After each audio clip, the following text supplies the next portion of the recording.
السلام علیک یا رسول اللہ الصلاۃ والسلام علیک یا حبیب الرجیم بسم اللہ الرحمن الرحیم۔ الحمدللہ ہمارے ساتھ دارالفتہ اہل سنت کے نبی موجود ہیں۔ مفتی جمیل صاحب ہمارے ساتھ سلسلوں میں ہوتے ہیں، وقتاً فوقتاً دارالفتاؤں کا تعارف بھی پیش کرتے ہیں۔ آپ کا جو دارالفتہ اہل سنت ہے، جس شاخ میں آپ موجود ہوتے ہیں، وہ باب المدینہ کے علاقے نیو کراچی کریلا اسٹاپ، یہ نام تو ایک سبزی کا ہے لیکن یہاں پر جو ساتھ دارالفتہ اہل سنت کے موجود ہے باب المدینہ۔ مفتی جمیل صاحب ہمارے ساتھ سلسلوں میں فیض مدینہ مسجد ہے، بہت ہی مشہور و معروف ہے، دعوت اسلامی کا اس علاقے کا مدنی مرکز بھی ہے، وہاں مدرسۃ المدینہ اور دیگر بھی شعبہ جات وہاں موجود ہیں۔ الحمدللہ وہاں دارالفتہ اہل سنت کی شاخ موجود ہے۔ آپ روزانہ وہاں پر 11 بجے سے 5 بجے تک تشریف فرما ہوتے ہیں، دیگر اسلامی بھائی بھی ہوتے ہیں۔ تو اس علاقے کے جو مسلمان ہیں، نیو کراچی، سرجانی ٹاؤن، ناظم آباد وغیرہ، اگر شرعی رہنمائی حاصل کرنا چاہیں تو اس دارالفتہ اہل سنت میں بھی تشریف لے جا سکتے ہیں۔ اور ابھی بھی سلسلے کے اندر کچھ بھی پوچھنا چاہیں، دنیا میں کہیں بھی ہوں، چاہے وہ نیو کراچی میں ہوں، کسی بھی جگہ رہ رہے ہوں، کسی بھی جگہ بیٹھ کر ہمارا سلسلہ دیکھ رہے ہوں، کسی بھی حوالے سے شرعی رہنمائی حاصل کرنا چاہیں، آپ ہم سے سوال پوچھیے، انشاءاللہ ممکن ہوا تو اس کا جواب عرض کرنے کی کوشش کی جائے گی۔ درود پاک کی فضیلت سنتے ہیں۔ امیر اہل سنت دامت برکاتہم العالیہ اپنے رسالے ضیاء درود و سلام کے صفحہ نمبر 7 پر حدیث پاک نقل فرماتے ہیں، بے شک اللہ عز و جل نے ایک فرشتہ میری قبر پر مقرر فرمایا ہے جسے تمام مخلوق کی آوازیں سننے کی طاقت دی ہے، پس قیامت تک جو کوئی مجھ پر درود پاک پڑھتا ہے تو وہ مجھے اس کا اور اس کے باپ کا نام پیش کرتا ہے، کہتا ہے فلاں بن فلاں نے آپ پر اس وقت درود پاک پڑھا ہے۔ صلو علی الحبیب صلی اللہ تعالی علی محمد صلی اللہ تعالی علیہ وآلہ وسلم۔ دور محرم الحرام کا پیارا پیارا بابرکت مہینہ الحمدللہ جاری ہے، مسلمان اس کی برکتیں لوٹ رہے ہیں، عبادت کے اندر بھی دیگر مہینوں کے مقابلے میں زیادتی ہو جاتی ہے۔ ایک اور چیز جو اس حوالے سے محرم الحرام کی جو وجہ شہرت جو زیادہ مسلمانوں کے اندر ہے، وہ واقعہ کربلا ہے، اور اس حوالے سے اس واقعے کو سننے کا، اس کو پڑھنے کا بہت زیادہ مسلمانوں میں شوق پایا جاتا ہے۔ لوگ اپنے بچوں کو واقعہ بتاتے ہیں، خود بھی مطالعہ کرتے ہیں، علماء کرام اپنی تقاریر کے اندر بھی بیان کرتے ہیں، لیکن چونکہ جنگ کا ماحول تھا، لڑائی تھی، اس کے اندر کے واقعات اور بہت ساری ایسی چیزیں سنتے ہیں، بعض دفعہ کچھ ایسی باتیں پڑھنے کو سننے کو ملتی ہیں کہ شاید عقل اس کو تسلیم نہیں کرتی، بھئی یہ کیسے پتہ چل گا کہ یہ ہوا تھا، اس طرح کی باتیں بھی ہوتی ہیں۔ تو کوئی وہ مستند کتب کا نام بتائیے کہ جو ہمیں محرم الحرام اور ساتھ ہی ساتھ واقعہ کربلا کی جو معلومات ہیں وہ صحیح انداز میں مستند طریقے سے ہمیں فراہم کر سکے، جس کو ہم پڑھ سکیں اور وہ کتابیں آسانی سے دستیاب بھی ہوں۔ الحمدللہ رب العالمین والصلاة والسلام علی سید الانبیاء والمرسلین۔ اردو زبان میں اس موضوع پر یعنی محرم الحرام کی فضیلت، عظمت اور اس میں ہونے والے جو دردناک واقعہ کربلا کے حوالے سے بہت ساری کتابیں مارکیٹ میں مل جاتی ہیں۔ مستند چند ایک کتابوں کے نام میں گوش گزار کروں گا چونکہ ایک موقع ہے، اور اس طرح کے مواقع پر اس موضوع پہ پڑھنے کا، مطالعہ کرنے کا ایک شوق رکھنے والے جو لوگ ہوتے ہیں وہ کتابوں کی تلاش میں بھی ہوتے ہیں کہ اس موضوع پر کوئی مستند کتاب مجھے ملے۔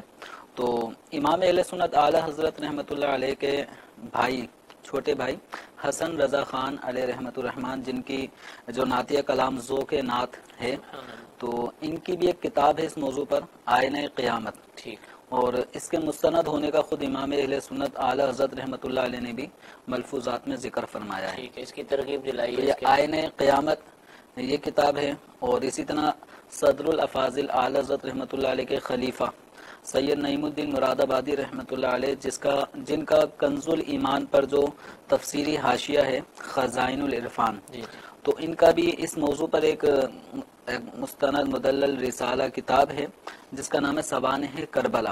ٹھیک ہے۔ تو آئینہ قیامت، سوانح کربلا یہ مکتبۃ المدینہ سے بھی حاصل کیا جا سکتا ہے۔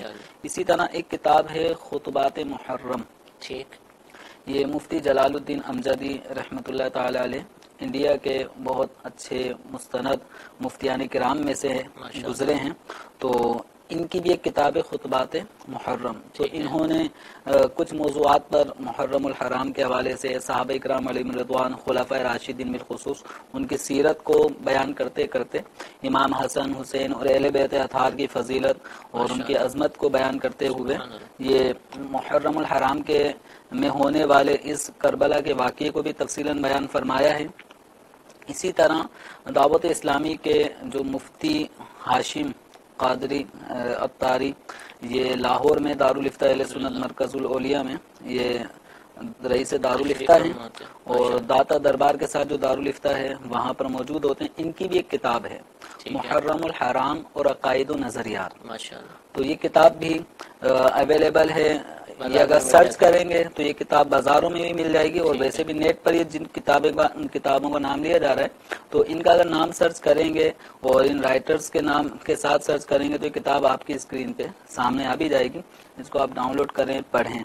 تو یہ ایک مستند چند ایک کتابیں میں نے بتائی، اور بھی کتابیں ہیں لیکن اس وقت عوام سہل انداز میں اگر ان کو پڑھ لیں تو واقع کربلا کی جو حقیقت حال ہے، اور اس میں بعض ایسے واقعات بھی مشہور ہیں عوام میں جن کا کوئی سر پیر نہیں ہے، کوئی ثبوت نہیں ہے، من گھڑت ہیں، وہ واقعات بھی اس وقت عوام کی زبان پر ہیں۔ تو یہ جو کتابیں میں نے عرض کی، سوانح کربلا، آئینہ قیامت، خطبات محرم، اور اسی طرح محرم الحرام اور عقائد و نظریات، تو یہ 4 کتابیں بھی اس موضوع پر کافی ہیں۔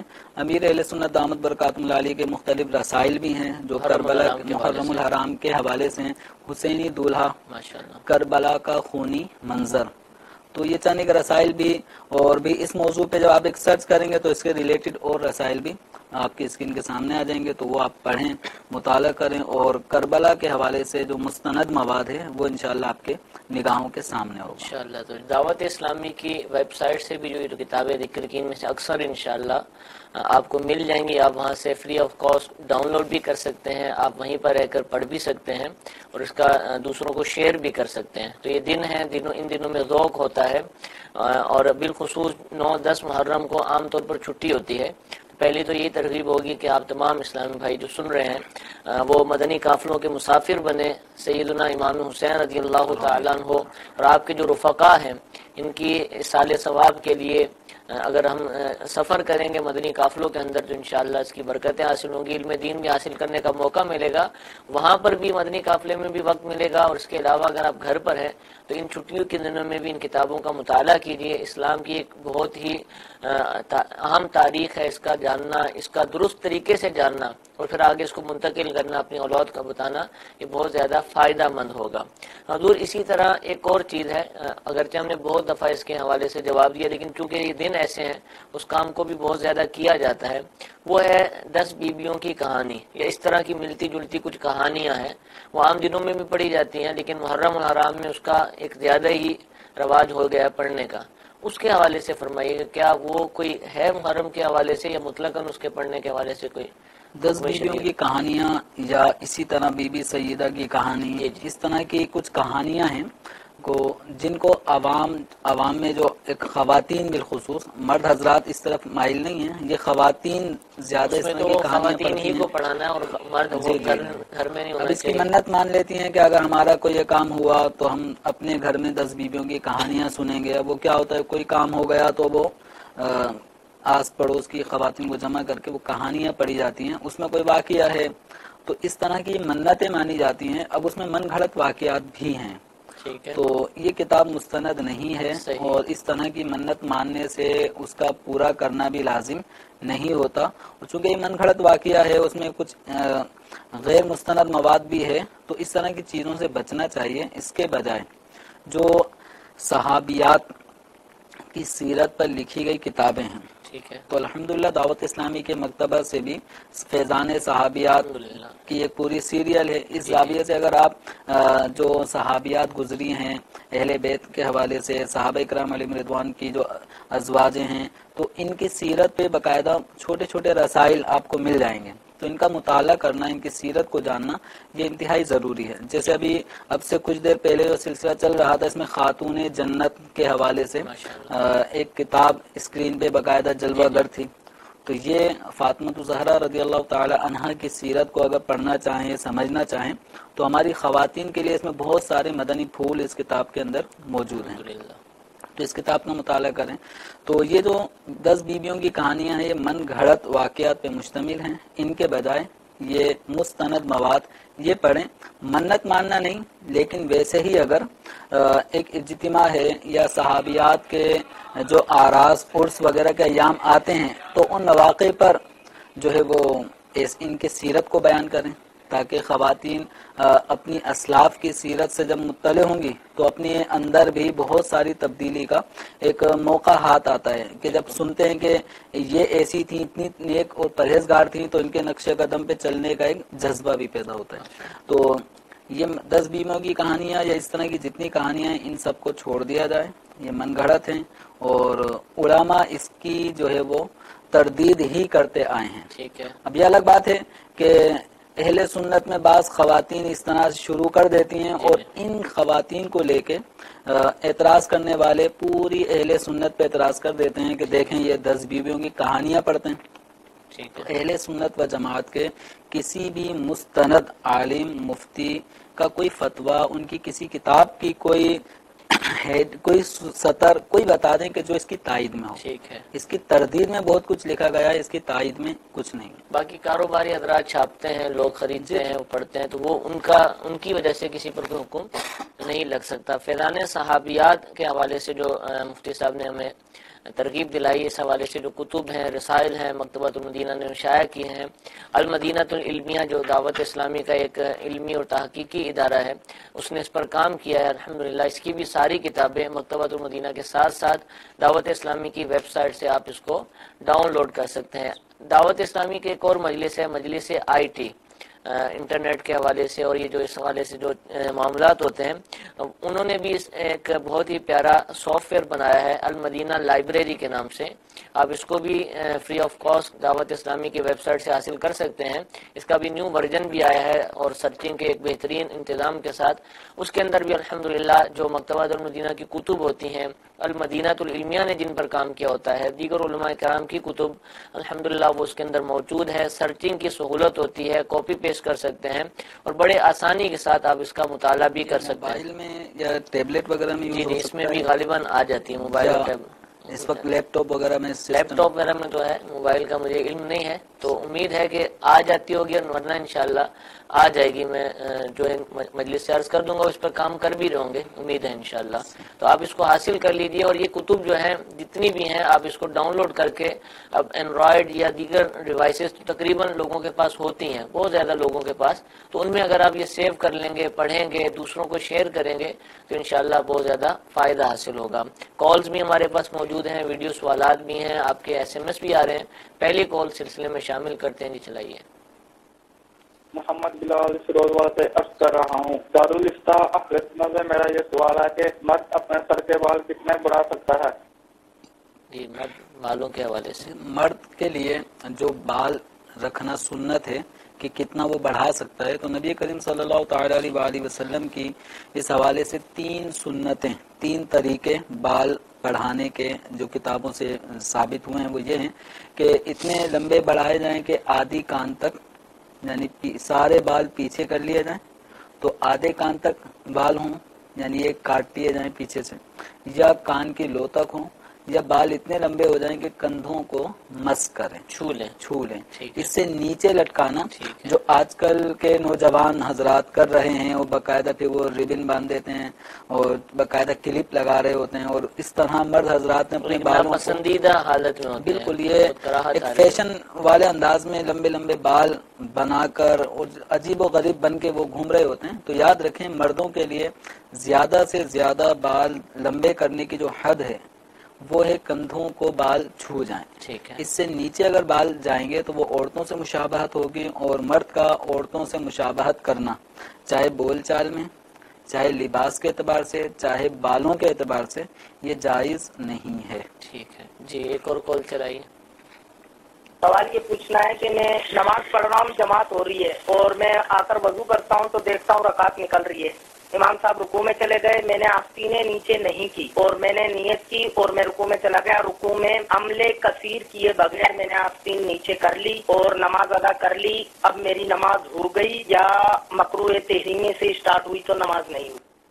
جو ذرا اس میں تو انہوں نے عمل کثیر ان کو پتہ ہے تو اس وجہ سے انہوں نے اشارہ دیا، لیکن عمل کثیر بھی کیا ہے وہ بھی بتا دیجئے، اور کیا درست مسئلہ کیا ہے، کرنا کیا چاہیے، ہونا کیا چاہیے؟ دیکھیں ایسے میں اولاً تو ان کو یہ چاہیے تھا کہ آستینیں نیچے کرتے اور اس کے بعد باقاعدہ طریقے سے بھی نماز میں شامل ہوتے. اب رکعت نکل جاتی تو اس رکعت کو امام کے سلام پھیرنے کے بعد ادا کیا جا سکتا تھا. اب انہوں نے رکعت پانے کے لیے جلد بازی میں آستینیں اوپر چڑھی ہونے کی حالت میں ہی نماز شروع کر دی. تو اب یہ ہے کہ اگر نصف کلائی سے زیادہ، یعنی یہ جو یہاں ہڈی ہے یہاں سے لے کے کونی تک پوری کلائی ہوتی ہے، اگر آدھی کلائی سے زیادہ آستین اوپر چڑھی ہوئی ہو تو پھر نماز پڑھنے سے نماز مکروہ تحریمی واجب الاعادہ ہوتی ہے. تو اب ان کا جو سوال سے جو کچھ محسوس ہوا، معلوم ہوا، وہ یہ کہ انہوں نے جو نماز پڑھی ہے یہ اگر آدھی کلائی سے زیادہ ان کی آستین اوپر چڑھی ہوئی ہوں، چونکہ وضو کرنے میں آستین کونیوں سے اوپر چڑھ چکی ہوتی ہے، تو اگر اسی کنڈیشن میں یہ رکعت پالی انہوں نے تو نماز مکروہ تحریمی کی حالت میں شروع ہوئی اور اس طرح نماز پڑھنے سے گناہگار بھی ہوئے. اس نماز کو دوبارہ سے پڑھنا واجب ہے. انہوں نے سوال کے اختتام میں یوں سوال کیا تھا کیا یہ نماز نہیں ہوئی، کیا ہو گئی، یا مکروہ تحریمی ہو کر ادا ہی نہیں ہوئی.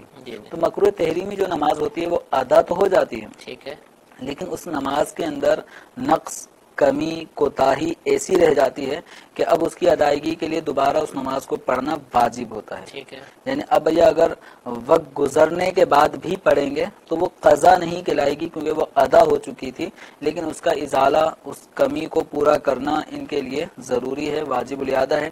اب یہ آپ نے جو سوال کیا کہ عمل کثیر کیا ہے، جو انہوں نے لفظ ذکر کیا. عمل کثیر کا معنی یہ ہے نماز میں کوئی ایسا کام، اس انداز میں کام کرنا کہ اس حالت میں دیکھنے والا وہ یہ سمجھے کہ یہ شخص نماز میں نہیں ہے. مثال کے طور پہ میں دونوں ہاتھ سے اپنے امامے کو صحیح کر رہا ہوں نماز کی حالت میں، ٹھیک ہے، تو مجھے اس کنڈیشن میں کوئی بھی دیکھے گا ٹھیک ہے، تو وہ یہ نہیں سمجھے گا کہ میں نماز پڑھ رہا ہوں. بعد میں بھلے میں ہاتھ باندھ لوں، بعد میں بھلے میں ہاتھ باندھ لوں، لیکن مجھے کوئی بھی اس کنڈیشن میں یہ نہیں کہے گا کہ میں نماز پڑھ رہا ہوں. ایسا کام جو نماز میں نہیں کیا جاتا، جو نماز میں نہیں کیا جاتا، اصلاح نماز سے اس کا کوئی تعلق نہیں ہے، اور وہ کرنے والے اس انداز میں کر رہا ہے کہ دیکھنے والا اس کو یہ سمجھے کہ یہ نماز نہیں پڑھ رہا، نماز کی تیاری کر رہا ہے یا ویسے ہی کھڑا ہوا ہے، تو یہ عمل کثیر ہے. اس سے اس طرح کے کام نماز میں کرنے سے نماز ٹوٹ جاتی ہے. صحیح صحیح. اب انہوں نے عمل کثیر کے بغیر کیا ہوگا تو ممکن ہے کہ یوں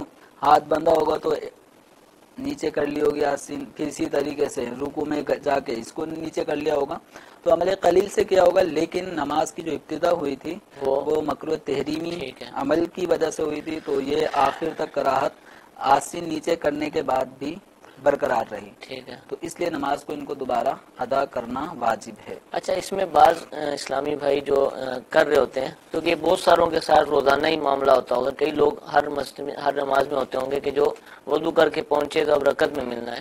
اب وہ شخص کے جو نماز پڑھ رہا ہے پہلے سے، صف کے کونے میں کھڑا، اس کے پاس جا کے کھڑے ہو جائیں کیونکہ ان کو صف میں شامل ہونا ہے.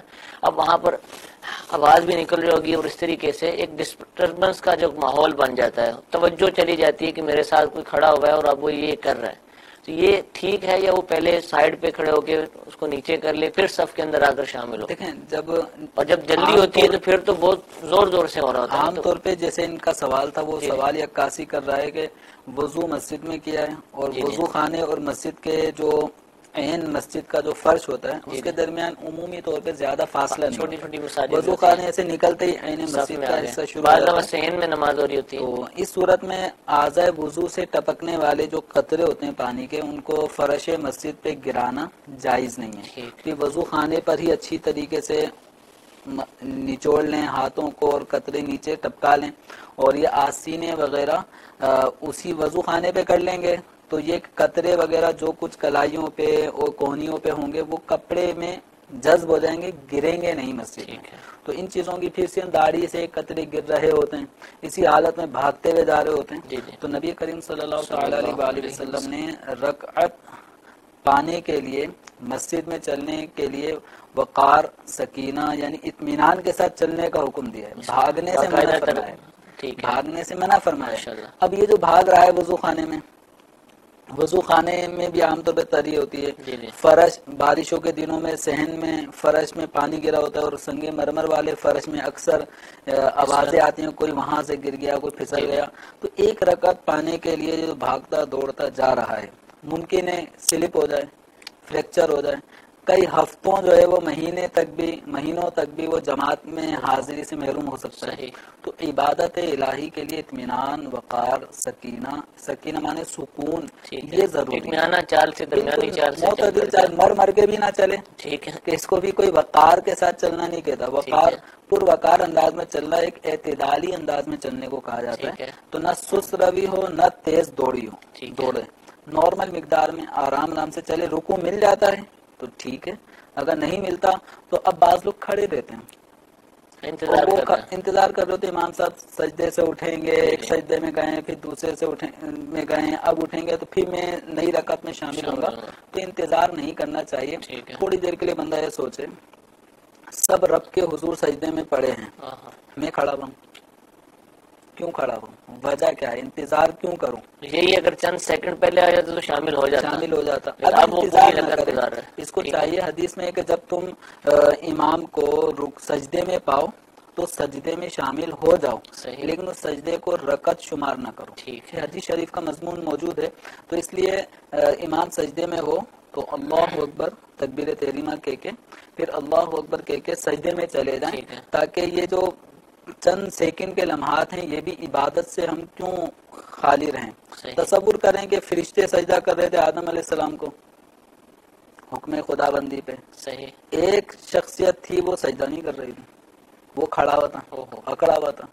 تو خیر ہم یہ نہیں کہہ رہے کہ یہ جو انتظار کر رہا ہے ایسا ہے، لیکن آدمی تھوڑا ڈر جائے کہ سب سجدے میں کیوں کھڑا ہوں، میں بھی رب جب آئی گیا ہوں تو مزید جلدی سے جلدی نماز میں شامل ہو جاؤ، موت کا بھی پتہ نہیں کہ کس وقت آ جائے۔ تو کالز بھی بہت زیادہ ہیں، کان میں کہا بھی جا رہا ہے، اور مدنی چینل کے وہ ناظرین جنہوں نے کالیں ریکارڈ کروائی ہیں وہ بھی انتظار میں ہوں گے، لیکن کچھ چیزیں ضروری ہوتی ہیں۔ اسی موقع پر ایک اور عمل ہوتا ہے، اس میں بھی آپ فرما دیں کہ بعض اسلامی بھائی جو سنت کے مطابق زلفیں رکھتے ہیں یا پھر امامہ شریف باندھتے ہیں، اب وہ نماز کے لیے اتارا ہوگا، وضو کے بعد آپ کنگھی کر رہے ہیں، ادھر جماعت قائم ہو چکی ہے، یا پھر وہ امامہ شریف باندھنے میں لگ چکے ہیں اور ادھر جماعت قائم ہو چکی ہے، اور اگر یہ اپنا عمل پورا کریں گے تو رکعت نکل جائے گی۔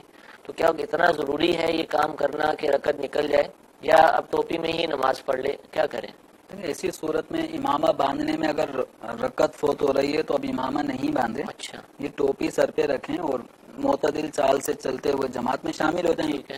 اب یہ تاخیر کا جو بھی سبب تھا تو اب اس تاخیر کی وجہ سے اب اس سنت کی ادائیگی اگر کریں گے، امامہ شریف باندھیں گے تو رکعت کی اہمیت زیادہ ہے۔ یہی وجہ ہے کہ اگر رکوع نکلنے کا اندیشہ ہے تو وضو کرتے ہوئے سنتیں بھی چھوڑی جا سکتی ہیں، فرائض پورے کرے سنتیں بھی چھوڑی جا سکتی ہیں۔ تو وضو میں سنتیں بعض موقدہ بھی ہیں تو حتیٰ کہ وہ بھی چھوڑی جا سکتی ہیں۔ تو امامہ شریف پہننا یہ سنت موقدہ نہیں ہے، یہ مستحبہ ہے، دائمہ ہے۔ حضور صلی اللہ تعالی علیہ وسلم نے اپنی حیات مبارکہ میں اس امامہ شریف کو اپنے سر پہ سجایا ہے۔ تو اس لیے امامہ شریف باندھنے کی وجہ سے رکعتیں فوت نہ ہوں، تو اس لیے اگر ہم ہر کام تھوڑا وقت پہ کریں گے، بالکل ایمرجنسی میں کریں گے تو بہت ساری سعادتوں سے محروم ہو سکتے ہیں۔ تو کچھ منٹ پہلے اگر ہم آ جائیں، وضو کر لیں، آرام سے امامہ اپنے سر پہ سجائیں، سنت کی نیت کریں، تو جماعت میں شامل ہوں تو یوں سارے ثواب بھی ہمیں حاصل ہو جائیں گے۔ جزاک اللہ جی، ایک اور کال چلائیے۔ غلام یاسین اتاری، گلشن اقبال، کراچی۔ میرا مفتی صاحب کی بارگاہ میں سوال یہ ہے کہ اگر امام 5 رکعتیں پڑھا دے کہ تو کسی نے پیچھے سے لقمہ بھی نہ دیا ہو، سلام پھیرنے کے بعد پھر پتہ چلے یہ 5 رکعتیں ہوئی ہیں، جیسے عشاء کی نماز پڑھا رہا تھا تو 4 پڑھنی تھی، 5 پڑھ دی اس نے، تو اب جو دیگر مقتدی ہیں جو بعد میں ہیں، کسی کی 2 رکعتیں ہوئی یا کسی کی 1 ہوئی، تو وہ کھڑے کھڑے سلام پھیر دیں جماعت میں دوبارہ پڑھنے کے لیے، یا وہ تحیات پڑھ کے سلام پھیریں؟ دیکھیں اس صورت میں اگر امام نے چوتھی رکعت کا قاعدہ کیا ہی نہیں اور پانچویں رکعت کے لیے وہ کھڑے ہو گئے، چوتھی رکعت میں بیٹھنا تھا وہ نہیں بیٹھے، وہ کھڑے ہو گئے، پانچویں رکعت کے سجدے میں چلے گئے، تو یہ 4 رکعتیں جو تھیں فرض جو ادا کی جا رہی تھی عشاء کے، تو وہ ادا نہیں ہوئے۔ اب اس دوران جو بھی تیسری چوتھی رکعت میں جو بھی شامل تھے تو امام کے پانچویں رکعت کے سجدے میں جانے کی وجہ سے وہ فرض تو ان کے ادا نہیں ہوں گے۔ اب امام نے پانچویں رکعت پڑھ کے سلام پھیر دیا، اب جو کھڑا ہو رہا ہے اب یہ سوال کرنے کہ وہ کیا کرے، اتحیات پڑھ کے کمپلیٹ کرے، کیسے کرے، تو وہ نماز ان کو نہیں ملی، نماز ہوئی نہیں۔ تو اب یہ 80-9 جب نماز قائم کی جائے گی، یہ مسئلہ اس صورت میں ہے کہ قاعدہ اخیرہ انہوں نے نہیں کیا تو فرض رہ گیا، فرض رہ گیا تو عشاء کے فرض ادا نہیں ہوئے۔ اب نماز جو پڑھی جائے گی وہ نئے سرے سے عشاء کی نماز ادا کرنے کے لیے پڑھی جائے گی، تو نئے نمازی بھی اس میں شامل ہو سکتے ہیں۔ اور اگر مسئلہ یہ ہے کہ امام صاحب قاعدہ اخیرہ کر چکے ہیں تو نماز کا آخری فرض ادا ہو گیا، اب وہ پانچویں رکعت میں چلے آتے ہیں، سجدہ کر لیتے ہیں، پانچویں کے بعد چھٹی ملا لیتے ہیں، جو بھی صورت حال ہے، تو اس صورت میں جو مقتدی جو بعد میں شامل ہوئے تھے اور وہ اگر پانچویں رکعت میں شامل ہو جاتے ہیں تو وہ نفل ہے۔ اچھا ٹھیک ہے، تو اب وہ اس میں بھی اقتدا کر رہے ہیں، تو یہ مسائل یہاں پہ ان کی نماز پہ اثر پڑے گا۔ تو اس لیے اگر قاعدہ خیرہ کر چکے تھے تو قاعدہ خیرہ کرنے کی صورت میں سجدہ سہو اگر انہوں نے کر لیا ہے امام نے پانچویں رکعت میں یا چھٹی رکعت میں، تو جو پہلی رکعت سے شامل تھے ان کی نماز ہو گئی، ٹھیک ہے۔ لیکن چونکہ سجدہ سہو کر لیا تو نماز بھی ہو گئی، اگر سجدہ سہو نہیں کیا تو اس نماز کو دوبارہ دہرایا جائے گا، واجب الاعادہ ہوگی۔ اب واجب الاعادہ نماز میں جس میں فرض ادا ہو گیا ہو لیکن کمی کی وجہ سے اس کو دہرایا جا رہا ہو، اس کا اعادہ واجب ہو، تو نئے سرے سے آنے والا نمازی اس میں شامل نہیں ہو سکتا۔ تو یہ کچھ پیچیدہ مسائل ہیں، تو اس میں امام حضرات کو بھی یہ مسائل سیکھنا ضروری ہیں، اور جو مقتدی ہیں ان کو بھی اپنے حوالے سے مسائل کا جاننا ضروری ہے۔ بار بار سیکھیں گے، اب یہ اتنی آپ نے صورتیں بیان کی ہیں، ہو سکتا ہے کہ سمجھ میں نہیں آئیں گے، تو نماز کورس بھی ہوتا ہے دعوت اسلامی کے مدنی ماحول میں، عالمی مدنی مرکز میں بھی اور دیگر جگہوں پر بھی، آپ اس میں شرکت کریں۔ بہت سارے سلسلے نماز کے حوالے سے ہم نے کیے، اور بھی مدنی چینل کے سلسلے جو ہے نماز کی جو مسائل ہیں ان کے اوپر الحمدللہ پیش کیے جاتے رہتے ہیں، آپ ان کو دیکھیے، انشاءاللہ یہ بار بار سیکھتے رہیں گے، یہ سمجھ بھی آئیں گے اور یاد بھی رہیں گے۔ طریقہ ذریعہ یہ بھی ہے کہ جیسے دارالفتاء اہل سنت میں سوال جمع کرا دیں، ٹھیک ہے، تو فتوے کی صورت میں جو جواب ملے گا نا تو وہ ایک یاد بھی رہے گا، تو یہ اس طریقہ بھی بہتر ثابت ٹھیک ہے۔ اچھا حضور، یہ صورت ہو امام کے پیچھے نماز ٹوٹی یا اکیلے پڑھتے ہوئے نماز ختم ہوگی کسی وجہ سے بھی، کھڑے ہیں بیٹھے، تو کیا اب نماز تو ٹوٹ چکی ہے؟ جیسے امام صاحب کا وضو ٹوٹ گیا، امام صاحب نے کہا بھائی ختم ہو گئی نماز، یا کوئی غلطی ہو گئی تو بھائی دوبارہ پڑھیں گے، تو اب جو پیچھے کھڑے ہیں تو وہ سلام پھیرتے ہیں کہ بھئی ابھی مجھے نکلنے کے لیے سلام پھیرنا پڑے گا کیونکہ نماز سے میں نکل رہا ہوں، حالانکہ نماز تو پہلے ٹوٹ چکی ہوئی سب کی، تو کیا یہ سلام پھیرنا ضروری ہوتا ہے یا بس ختم ہوگی تو جیسے ختم ہوگی؟ نماز اگر ٹوٹ جاتی ہے، جی جی کوئی شخص نماز کے دوران عمل کثیر کر لے جی جی تو نماز ٹوٹ گئی، یا اس کا وضو ٹوٹ گیا جی جی تو نماز سے وہ ایک طرح سے نکل گیا، تو اب اس کو سلام پھیر کر نکلنے کی حاجت نہیں ہے، وہ تو ویسے ہی پہلے ہی نکل چکا تھا۔ ٹھیک ہے، ہاں اگر کوئی عذر ایسا پیش آ جائے کہ جس سے نماز سے نکلنا واجب ہو جائے، مثال کے طور پہ کوئی نماز پڑھ رہا تھا تو اس وقت کیفیت اس کی نارمل تھی، ٹھیک ہے، اب اس کو جو ہے وہ حاجت، قضاء حاجت کی شدت ہو چکی ہے، اور اس حالت میں نماز کنٹینیو رکھنا یہ مکروہ تحریمی ہے، ناجائز گناہ ہے، اس پہ واجب ہے کہ نماز کو توڑے اور ریلیکس ہو کر پھر تازہ وضو کر کے نماز پڑھے۔ تو اب ایسے شخص کو جو نماز سے نکلنا ہے وہ ایک طرف سلام پھیرے، اور اس کو دو سلام پھیرنے کی بھی حاجت نہیں ہے، ایک طرف سلام پھیرے نماز سے نکلنے کے ارادے سے تو یہ نماز سے نکل گیا۔ ٹھیک ہے، جس کی ٹوٹ چکی ہے اس کو سلام پھیرنے کی سلام حاجت پھیرنے کی نہیں۔ حاجت ٹھیک ہے جی، ایک ویڈیو سوال چلائیے۔ میرا مفتی صاحب سے یہ سوال ہے کہ محرم الحرام میں جو ہے یہ محلے سے لے کر چندہ لے کر جو ہے وہ کھچڑا بنایا جاتا ہے، یہ کیسا ہے؟ جی کھچڑا تو ایک سمجھ لے کہ بہت زیادہ ضروری سمجھا جانے لگا اور بنتا ہے، تو چندہ لے کر محلے والوں سے لے کر کھچڑا بنایا جاتا ہے، اور گانے سنتے سنتے اس کو ساری رات میں پکایا جاتا ہے، اور اگلے دن جو ہے نا پھر کھایا جاتا ہے۔ سارے معاملات آپ کے سامنے ہیں، تو کیا ہے یہ؟ دیکھیں نیاز، فاتحہ، اثار ثواب یہ بلا شبہ جائز کام ہے، اور اہل اہل اللہ اللہ تعالیٰ کے نیک صالحین بندوں کے لیے سال ثواب کرنا یہ ایک فضیلت والا عمل ہے کہ جو بھی آپ کریں گے ان کی بارگاہ میں سال ثواب کریں گے تو اس کا ریٹرن ان کی برکتیں فیضان یہ بھی حاصل ہوگا. تو اب یہ جو کھچڑے کی صورت میں جو رات بھر جو اس کو چڑھانا اس کو گھوٹنا یہ سارے معاملات ہوتے ہیں، اس میں آپ نے کہا گانے بھی لگتے ہیں. بالکل باقاعدہ میں خود مدنی قافلے کئی میں جگہوں پہ مسجد کے ایسا سامنے ہے. بالکل پوری رات وہ ظاہر سی بات ہے مسجد میں آرام کریں گے، دروازے کے باہر ہی کھچڑا بن رہا ہے، اور وہ مسجد والے نہیں تھے، عام لوگ تھے محلے والے، اور ساتھ یہ بھی ایک عمل جاری تھا. ایک نیک عمل آپ کرنا چاہ رہے ہیں، اب اس نیک عمل کے اندر گناہوں بھری چیزوں کو اگر ایڈ کر دیں گے، شامل کر دیں گے، تو جو اس کی برکتیں ہیں وہ برکتیں ختم ہو جاتی ہیں. اب مقصد امام حسین رضی اللہ تعالیٰ عنہ سے اظہار محبت، یہ تصور کریں کہ یہ لمحات اہل بیت اطہار پہ صدیوں پہلے کتنے دردناک انداز میں وہ گزرے ہیں، اور ہم انہی کی یاد منا رہے ہیں، گھوٹا لگا رہے ہیں اور گانے بھی سن رہے ہیں. تو یہ محبت اہل بیت کا تقاضا یہ نہیں ہے. تو اس لیے گناہوں سے بچنا چاہیے. اس طرح کے جتنے بھی شور شرابے، اور یہ چونکہ رت جگہ جیسا سما ہو جاتا ہے، سارے لڑکے دوست یار جمع ہو کے شور شرابہ کر رہے ہوتے ہیں، تو ان سب چیزوں سے پرہیز کریں.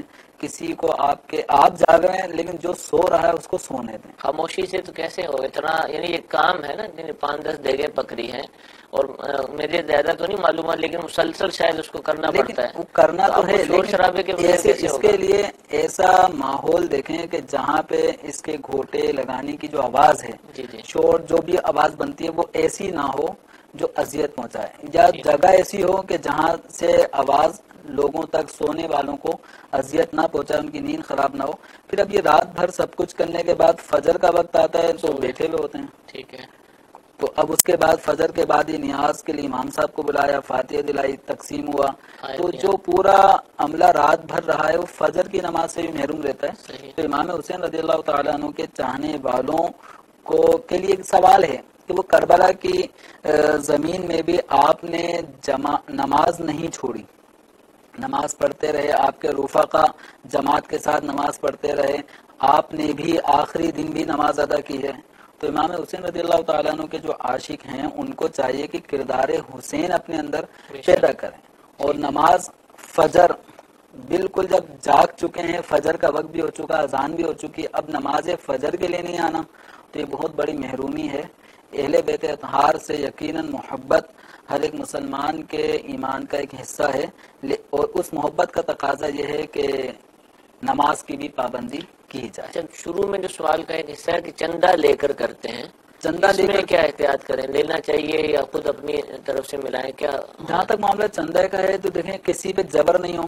ٹھیک ہے، آپ نے دروازہ بجا دیا تو اب اس کا یہ مطلب نہیں ہے کہ دیے بغیر نہیں جانا، ہم نہ دے تو اس کو برا سمجھا جائے. اس کو کسی جو نہیں دے رہا تو اس پہ کوئی ہم آبجیکشن نہیں کریں گے. ٹھیک ہے. تو جو دے رہا ہے خوشی سے دے رہا ہے تو اس کا چندہ لیا جا سکتا ہے، کسی کو مجبور نہ کریں.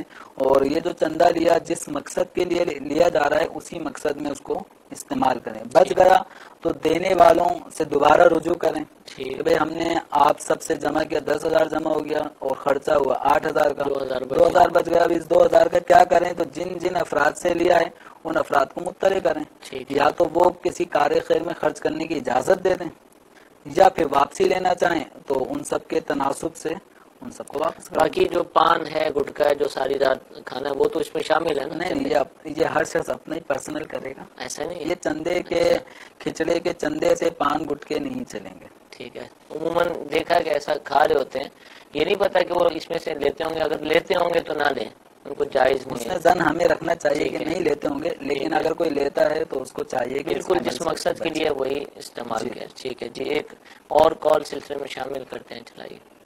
محمد اکرم فیصلہ آباد. میرا سوال ہے سورۃ فاتحہ نماز کے وقت ہر رکعت میں پڑھنا لازم ہے؟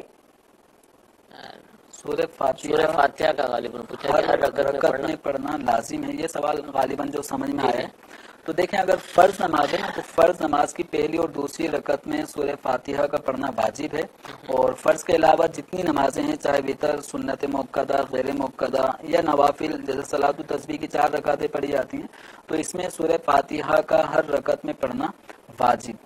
اور ہر رکعت میں سورہ فاتحہ کے بعد کسی سورت اور آیت جو 3 آیتیں چھوٹی ہیں یا ایک بڑی آیت جو 3 چھوٹی آیتوں کے برابر ہو، اس کا پڑھنا بھی واجب ہے۔ ٹھیک ہے، میسیجز بھی کچھ سلسلے میں شامل کرتے ہیں، استخارہ کریں اور اس کام کرنے کا اشارہ ملے تو کیا اس کام کو ہر حال میں کرنا لازم ہے یا چھوڑ بھی سکتے ہیں؟ استخارے سے آنے والا جو جواب ہوتا ہے اس پہ عمل کرنا واجب نہیں ہے۔ اگر کسی نے کوئی استخارہ کروایا شادی کے لیے کہ فلاں کے ساتھ ہم اپنی بیٹی کی شادی کریں نہ کریں، بہتری کا اشارہ اگر آتا ہے تو اب یہ ضرور نہیں ہے کہ اب یہ شادی کریں اسی سے، ٹھیک ہے، اگر نہیں کرتے تو گناہ گار نہیں، گناہ گار نہیں، بہتر ہے کہ کر لیں اگر سمجھتے بہتری ہیں، کا اشارہ ہے، مرض آپشن ہے، آپشن ہے۔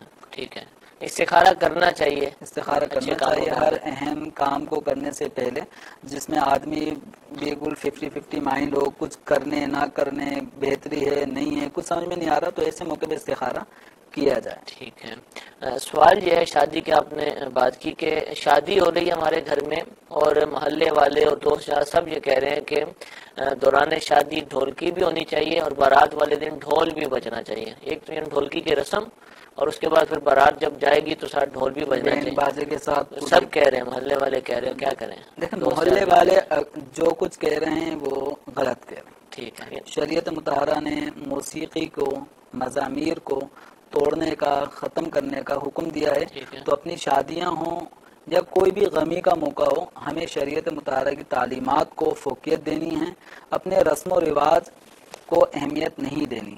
ٹھیک ہے، ہمارے رسوم، ہمارے رسم و رواج اگر شریعت کے تابع ہیں، جواز کی حد میں آتے ہیں تو بلا شبہ اس کو آپ کر سکتے ہیں، لیکن جہاں ہمارے رسم و رواج شریعت سے ٹکرائیں گے تو ہم نے شریعت کے حکم کو ہی فوقیت دینی ہے۔ تو یہ مزامیر، ڈھولک وغیرہ، بینڈ باجے شادی کے کسی بھی تقریب میں جو 3-4 اسٹیپ ہوتے ہیں، منگنی، جو مہندی تو مایوں تو اس طرح کر کے بارات، ولیمہ، تو کسی بھی موقع پر گانے باجے ان کی اجازت نہیں ہے۔ ٹھیک ہے، آخری سوال ہے اور آخری منٹ ہے کہ کیا کوئی شخص اپنے آپ کو نبی کریم علیہ السلام کا روحانی بیٹا کہہ سکتا ہے؟ کوئی منسوب کرے اپنے آپ کو؟ نبی کریم رؤوف الرحیم صلی اللہ تعالی علیہ وآلہ وسلم کی جو ازواج ہیں مسلمان مومن مردوں کی مائیں ہیں، بنص قرآن یہ ثابت ہے، اور نبی کریم صلی اللہ تعالی علیہ وسلم کی جو حیثیت ہے امت کے لیے وہ باپ کی